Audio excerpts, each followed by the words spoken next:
Chaque fois que je suis submergé par des flots d'informations affirmant qu'il s'est passé quelque chose d'horrible, j'ai tout de suite cette sensation.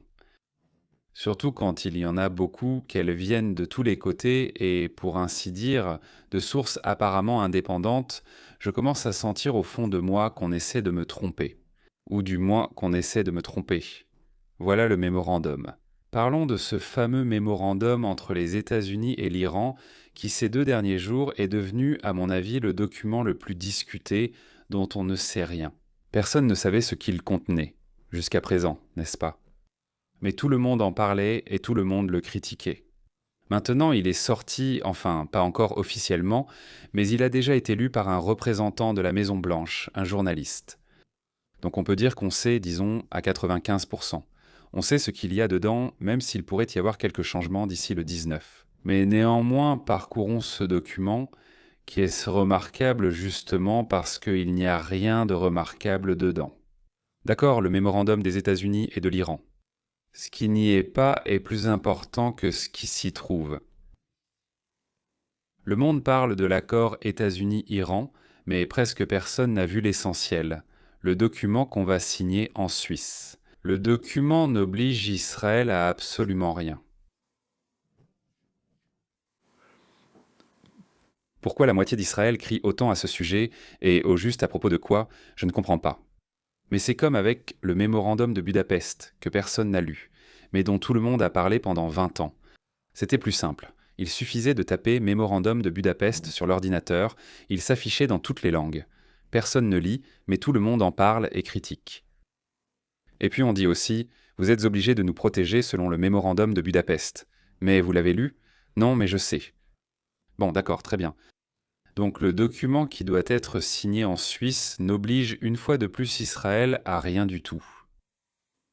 Essayons d'analyser le document ligne par ligne et voyons qui dans cette histoire a réellement obtenu la liberté d'agir et qui s'est vu imposer une obligation. D'abord, une remarque importante, car je vous ai promis de distinguer fait et version. Ce que nous analysons, ce n'est pas encore un document signé ni publié par la Maison-Blanche. Le texte officiel n'existe toujours pas. Il existe une transcription que, dans la soirée du 17 juin, un représentant de l'administration de Donald Trump a lue aux journalistes. Une version antérieure avait déjà fuité dans les médias arabophones. Eh bien, CNN a écrit tout récemment que les formulations dans ces 2 versions diffèrent. Quant à la façon de comprendre cela, je ne sais pas.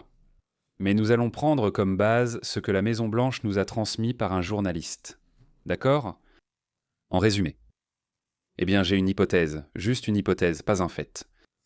Avant ce texte lu à haute voix, il circulait déjà sur Internet d'autres versions du document, avantageuses pour ceux qui voulaient représenter l'accord comme une capitulation de Washington devant Téhéran. Je suis sûr qu'en arabe, on parle de la capitulation de Téhéran devant Washington. Donc des 2 côtés, on essaye... C'est possible que l'administration ait publié sa propre version précisément pour contrer ces interprétations toxiques, avec la sienne, disons, plus précise. Qu'est-ce qui est important? Le texte prononcé aujourd'hui est celui qui fait le plus autorité de tous ceux qui existent, disons, dans l'espace public. Oui, même s'il n'est pas encore un document signé. La signature aura lieu le 19 juillet en Suisse. Donc, après avoir dit tout cela, on peut maintenant commencer, comme on dit, à examiner cette affaire. Voilà. L'accord de cessation de la guerre entre les États-Unis et l'Iran peut, en pratique, se transformer en une continuation de cette même guerre pour une tierce partie. Parce que Israël ne signe pas ce document. Donc, formellement, il n'est lié par aucune obligation. Israël n'est pas parti au mémorandum, mesdames et messieurs. Les États-Unis et l'Iran concluent un accord entre eux et pour eux-mêmes. Cela signifie qu'il n'y a rien dans ce texte, et qui interdise à Israël de poursuivre des opérations contre le Hamas, contre le Hezbollah, contre toute structure financée par l'Iran. Et ce qui est particulièrement important, j'ai cherché attentivement et je n'ai trouvé aucune ligne qui interdirait aux États-Unis d'aider Israël. Avec des armes, du renseignement, un soutien diplomatique, ce document ne traite absolument pas de cela. Pourquoi ai-je autant parlé d'Israël ? Parce que c'est de là que sont venus tant de gémissements, de cris, de haine. Je ne sais pas, il y a de tout là-bas. J'ai juste pensé que tous les Ukrainiens qui critiquaient Trump ont déménagé en Israël et écrivent en maintenant de là-bas. La logique est aussi symétrique dans l'autre sens. C'est pour clarifier. Ceux que nous appelons les alliés ou les supplétifs de l'Iran. Là-bas, il y a le Hezbollah, les Houthis et les formations chiites en Irak. Et le mémorandum. Ne le signent pas non plus. Ils n'y sont pas. Ils n'y sont pas mentionnés. L'Iran peut promettre n'importe quoi pour n'importe qui, mais il est impossible de lier légalement ceux qui n'ont pas signé. On obtient ainsi une belle construction. Le document n'engage que ceux qui l'ont signé. Et il y a 3 à 4 fois plus de parties belligérantes dans la région que de signataires. Ensuite, un point amusant. Souveraineté et intégrité territoriale du Liban. À première vue, cela semble neutre, ennuyeux, diplomatique. Bon, on garantit, on ne garantit pas. Nous sommes d'accord que le Liban doit avoir la souveraineté et l'intégrité territoriale. D'accord ? Très bien. Mais si on y réfléchit, c'est exactement ce que veut Israël. Le Liban, en tant qu'État, sans armée étrangère sur son territoire, sans le Hezbollah, sans forces militaires parallèles, sans armes iraniennes dans le sud du pays. Mais l'Iran et le Hezbollah, en signant dans la même formulation, c'est-à-dire en signant, et l'Iran interprète aussi le Hezbollah, oui, ils y mettent clairement un sens différent. Le Hezbollah comme une partie de la société libanaise. Et l'État non pas comme une force d'occupation qu'il faudrait en faire partir. Il s'avère que les parties au conflit signent pour le même statut. Mais en parole, je comprends, ils l'interprètent de manière complètement opposée. Je serai extrêmement curieux de voir comment Téhéran expliquera publiquement ce point à son public dans les prochains jours. Car il sera difficile de l'expliquer sans faire perdre la face à l'une des parties. Et je pense qu'ils l'ont écrit de cette façon exprès, justement pour pouvoir l'expliquer différemment selon les besoins. La durée de l'accord final est de 60 jours avec possibilité de prolongation par consentement mutuel des parties. Quoi ? En pratique, ça veut toujours dire ça, non ? Il n'y a pas de délai, juste un chiffre arbitraire, 60 jours, pourquoi ? Pour calmer les gens ? Il n'y a que la volonté des deux parties de gagner du temps. Et en ce moment, par exemple, c'est Trump qui a besoin de temps. Peut-être que les Iraniens aussi. Il ne reste plus beaucoup de mois avant les élections de mi-mandat au Congrès en novembre 2026. Et un conflit ouvert et prolongé au Moyen-Orient n'est pas un cadeau électoral. Pour le parti au pouvoir, peut-être que l'Iran pense que pendant ces 60, 80, 90, 120 jours, ils auront le temps de finaliser la bombe atomique. Et ensuite, comme on dit, ils seront en position de force, donc le temps compte aussi pour eux. Peut-être non, mais pour ainsi dire, nous allons essayer de surveiller cela et d'examiner ça sous tous les angles, pour que cela n'arrive pas.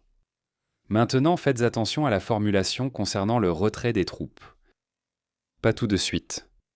Voilà, les Américains retirent leurs troupes, oui, théoriquement, oui, mais en pratique seulement 30 jours après la signature de l'accord final. Vous voyez cet accord final ? Moi, pas pour l'instant. Dans 60 jours, ils prolongeront encore de 60 jours, puis encore de 60 jours, avant de peut-être signer l'accord final.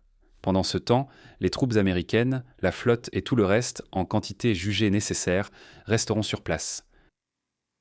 En somme, tout cela peut être indéfiniment reporté d'un commun accord. Et qu'est-ce qu'un accord mutuel ? Moi, je veux annuler, mais nous, non. Voilà tout. Cet accord mutuel est incompréhensible, non ? Autrement dit, en fait, les États-Unis et leurs alliés maintiennent leur présence dans la région pour une durée indéterminée. Exactement tant que les négociations sont toujours en cours. Tant que les négociations sont en cours. Ce n'est pas une violation du document. C'est exactement comme il est rédigé. Encore une fois, je soupçonne sérieusement que les deux parties ont soigneusement rédigé ce document pour que chacun embrouille les siens. Pour analyser ces documents ligne par ligne, et pas seulement via les titres des fils d'actualité, abonnez-vous à la chaîne Feuille de route vers la liberté. Et pour ceux qui veulent aller encore plus loin, il existe des niveaux payants à partir de 4 $ par mois, avec des analyses de documents que vous ne trouverez nulle part ailleurs. Maintenant, passons au point que je considère comme le plus intéressant, le plus important, pour ainsi dire. Nous l'avons déjà abordé, mais c'est le point le plus intéressant. Il s'agit donc d'un fonds de 300 milliards de dollars. Pourquoi faire? Pour la reconstruction et le développement de l'Iran. D'accord. Lisons attentivement la formulation.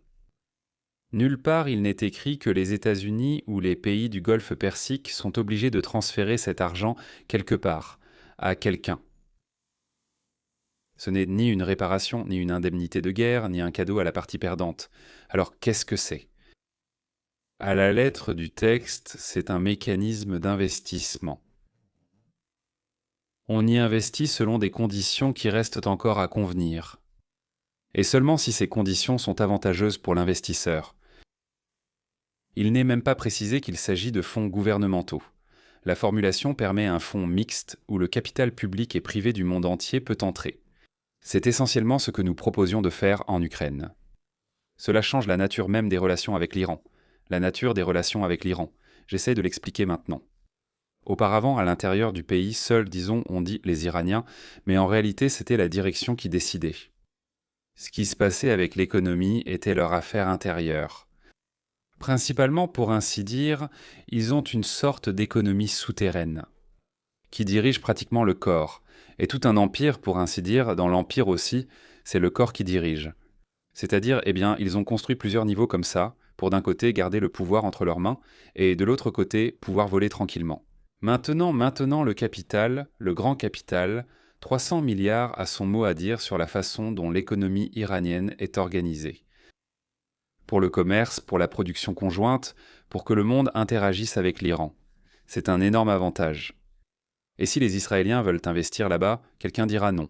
Quel rapport ont-ils avec cela? Est-ce que quelque part il est dit qu'ils ont un rapport avec cela? Pour ceux du régime iranien qui souhaitaient une autonomie totale face au monde extérieur. C'est précisément ce fait qui est un inconvénient. Cela dépend du point de vue qu'on adopte. Mais en tant que mécanisme d'ouverture d'une économie fermée. Comme mécanisme d'ouverture d'une économie fermée. C'est l'un des points les plus constructifs de ce mémorandum.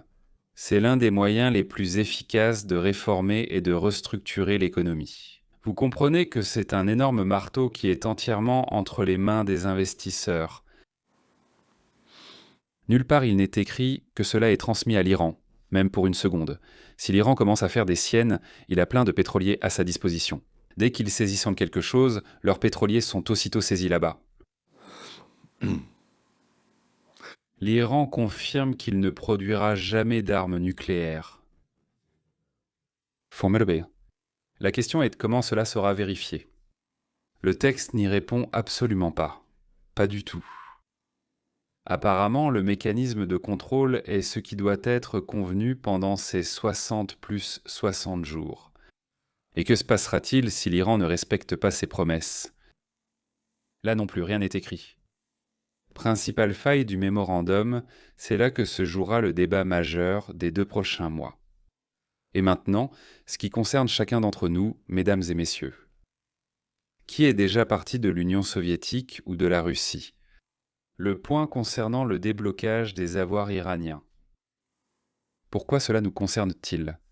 Regardez bien la logique. À un moment donné, l'État a décidé que l'argent des autres n'était pas tout à fait l'argent des autres. Sensation familière, n'est-ce pas?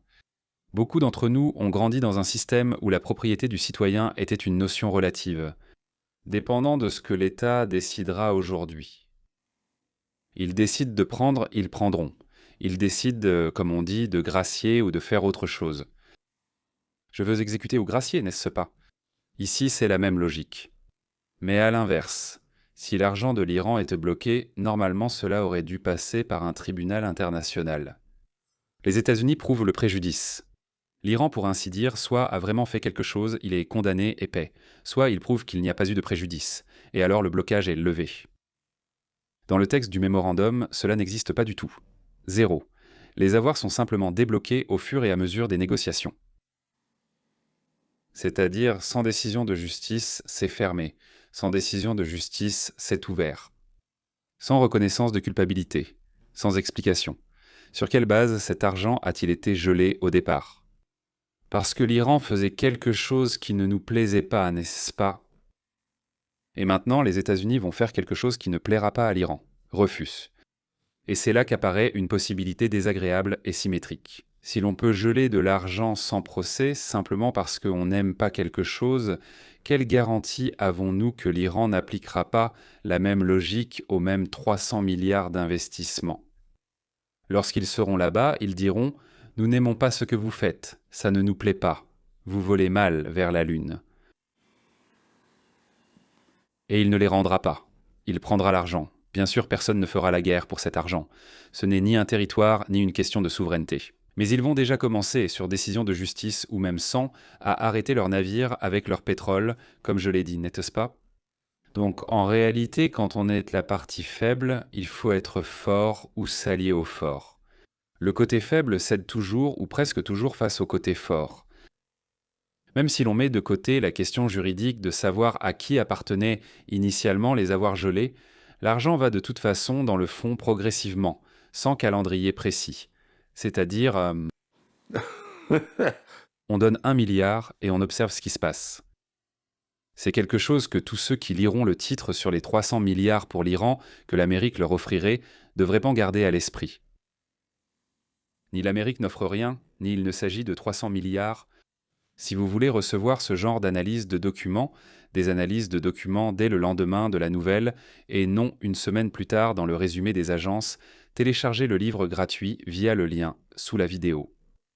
Cela vous donne accès à des vidéos quotidiennes de 10 minutes directement dans votre boîte mail. Et maintenant, rassemblons tout cela. Voici le bilan de cet accord, si l'on lit le document ligne par ligne et non seulement les titres. Les États-Unis ne donnent rien. Selon le texte, les États-Unis ne perdent ni la puissance militaire de leurs alliés, ni le droit d'aider Israël. L'Iran renonce à l'arme nucléaire, formellement. Mais toujours. Sur le papier. Mais ils ont toujours refusé les armes nucléaires, affirmant ne pas vouloir en fabriquer. Alors pourquoi avoir enrichi à 60 au lieu de 4, par accident? Comment cela pourrait-il arriver par accident? Israël a les mains complètement libres. Aucune obligation de cesser les opérations contre le Hamas, le Hezbollah, l'infrastructure iranienne dans la région. Zéro, rien du tout. L'Iran et les pays de la région entament un travail commun en matière d'investissement. Un vrai travail, précisément. Et non de la charité. Ils conviennent de la protection des investissements, des conditions, de la destination des fonds. C'est une base commerciale. Et non, voici de l'argent, faites-en ce que vous voulez. Vous pouvez même acheter des armes avec. Et surtout, il n'y a aucune protection là-bas pour les organisations terroristes. Dans ce document, il n'y a tout simplement rien de tel. Ni le Hezbollah, ni les Houthis, ni les formations chiites en Irak ne sont protégés. Ils ne sont pas protégés par ce texte. Pas une seule ligne à ce sujet. Je n'ai rien trouvé après avoir passé en revue les 14 points. C'est précisément pour cela que je regarde ce document, même dans sa forme actuelle non signée, avec un optimisme prudent. Pas parce qu'il est parfait.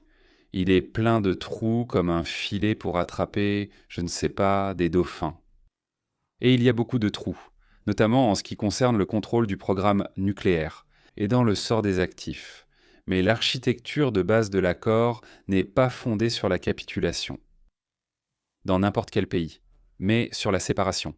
La question militaire est à part, l'économie est à part, et chaque pays conserve son droit de se défendre.